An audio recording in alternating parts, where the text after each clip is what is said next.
Alléluia. Éphésiens 2, verset 11 nous dit ceci. Éphésiens chapitre 2, verset 11. C'est pourquoi, vous autrefois païens dans la chair, appelés incirconcis par ceux qu'on appelle circoncis, et qui le sont en la chair par la main de l'homme, souvenez-vous que vous étiez en ce temps-là sans Christ, privés du droit de cité en Israël, étrangers aux alliances de la promesse, sans espérance et sans Dieu dans le monde. Mais maintenant en Jésus-Christ, vous qui étiez jadis éloignés, vous avez été rapprochés par le sang de Christ. Caleb était conscient de cela. Il savait que sans Dieu, il n'était rien. De par son nom et son origine, chien, il savait qu'il n'était rien. Que devant les hommes, c'était un chien. Mais parce qu'il s'appuyait sur Dieu, parce qu'il s'attachait à Dieu, c'était un lion. Dieu pouvait permettre qu'on le choisisse et qu'il devienne représentant de la tribu de Juda. Devant les hommes, Caleb n'était rien. Devant ta famille, tu n'es rien. Devant ton patron, tu n'es rien. Dans ta maison, peut-être tu n'es rien. À l'école, tu n'es rien. Au travail, tu n'es rien. Quand tu te regardes toi-même, tu as l'impression d'être rien. Mais quand Dieu te regarde, il voit un lion. Il te regarde, il dit, celui-là, celle-là, elle est capable de. C'est pourquoi il te lance un défi, il dit, prends ta montagne cette année. Parce que tu en es capable. Alléluia. Caleb était conscient de deux choses. Conscient de lui-même, de son origine, de ses faiblesses. Conscient qu'aux yeux des hommes, il était inutile. Un chien est quelque part inutile, on le laisse dehors. Peut-être ici c'est un peu particulier, on dort avec les chiens et tout ça. Mais le chien, normalement, sa place est à l'extérieur. Et Caleb, aux yeux des autres, il n'était pas utile. Sa place était en dehors du camp. Mais aux yeux de Dieu, c'était un homme très utile. C'était quelqu'un que Dieu avait déjà pointé. Dieu disait dans son cœur, j'ai besoin de Caleb. Et c'est ce que Dieu dit avec toi. Dieu dit, pour cette montagne-là, c'est toi. Il n'a pas choisi quelqu'un d'autre, non, c'est toi qui l'as choisi. Amen. Et troisièmement, Caleb était petit, tout petit aux yeux des autres, mais grand aux yeux de Dieu. Parce que sur sa montagne, il y avait des géants. Et si Dieu permet qu'on puisse l'envoyer face aux géants, c'est que pour Dieu, Caleb était un géant. Caleb était un grand. Alors la vision des autres sur ta vie ne doit pas t'influencer. Parce que si la vision des autres t'influence, tu n'atteindras pas ta montagne. Si ce que les autres disent t'influence, tu n'arriveras pas jusqu'à ta montagne. Caleb savait qui il était. Et la deuxième chose dont Caleb avait conscience, c'était Dieu.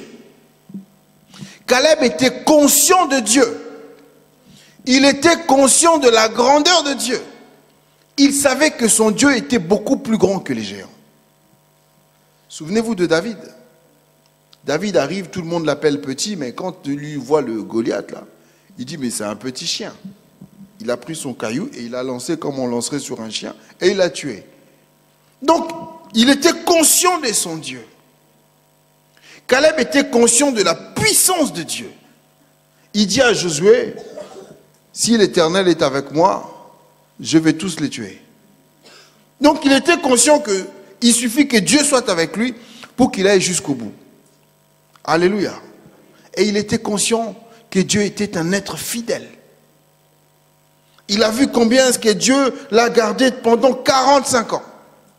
Et il dit, attends, s'il m'a gardé pendant toutes ces années, c'est pas maintenant face à des petits géants qu'il va m'abandonner. Il était conscient de son Dieu. Il était conscient de l'amour de Dieu pour lui. On doit être conscient de Dieu. Conscient de qui il est. Alléluia. Et à cause de ces deux choses, à cause de ces deux consciences, Caleb pouvait maintenant se présenter et dire, donne-moi la montagne. C'est de là qu'il a tiré son audace, du fait qu'il savait qui il était et qui était Dieu. Si nous ne savons pas qui nous sommes, c'est-à-dire si nous mettons un peu en arrière nos fautes, nos défauts, nous mettons en arrière nos faiblesses, nous ne voulons pas les mettre devant Dieu, si nous ne savons pas qui nous sommes, quand on va arriver devant les géants, c'est les géants qui vont nous montrer qui nous sommes. Mais si avant de partir, on prend qui nous sommes, on dit à Dieu, voilà qui nous sommes, donne-moi ce que toi tu es pour que j'affronte les géants. Ah, là ça va marcher. Alléluia. 2 Corinthiens 5, 17 nous dit, si quelqu'un est en Christ, c'est une nouvelle créature. Les choses anciennes sont passées. Et voici toutes choses, sans exception, sont devenues nouvelles. C'est un mystère. Parce qu'on reçoit Jésus, on dit Amen, mais on est toujours pareil. Mais la Bible nous dit que les choses anciennes sont passées et toutes choses deviennent nouvelles.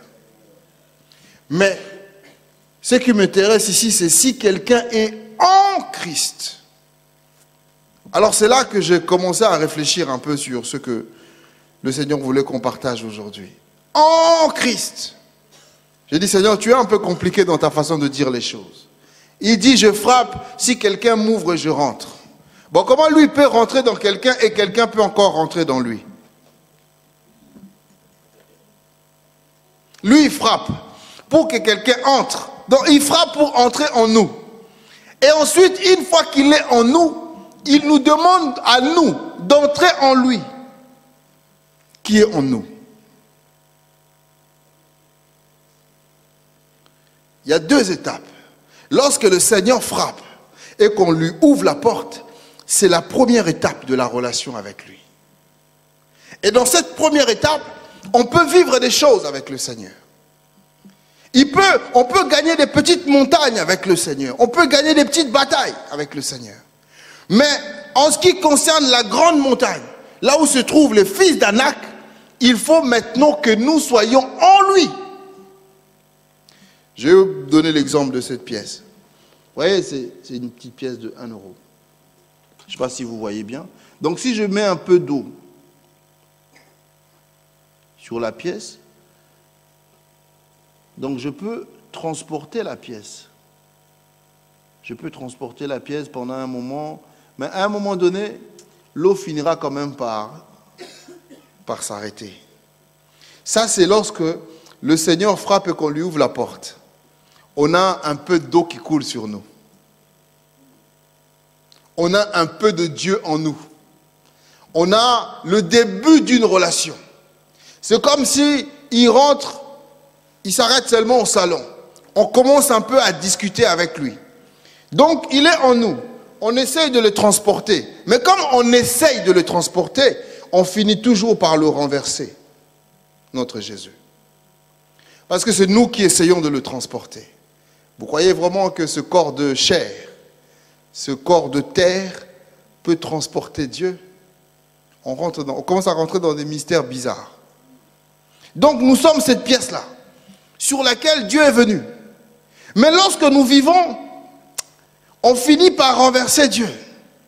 Et c'est pourquoi la Bible nous dit, si quelqu'un est en Christ, il ne dit pas si dans quelqu'un il y a Christ. Non, si quelqu'un est en Christ, pour que ce verset s'accomplisse, il faut qu'on entre en Christ. Alors, une fois qu'on est entré en Christ, c'est plus la pièce qui essaye de transporter l'eau. C'est l'eau qui transporte la pièce. Et puisque l'eau transporte la pièce, donc la pièce est complètement imbibée d'eau. Maintenant, prenez l'eau là, la pièce, c'est toi et moi. Maintenant, nous faisons nos petites prières. Si nous transportons l'eau, donc si la pièce transporte l'eau, c'est comme des petites prières que nous faisons.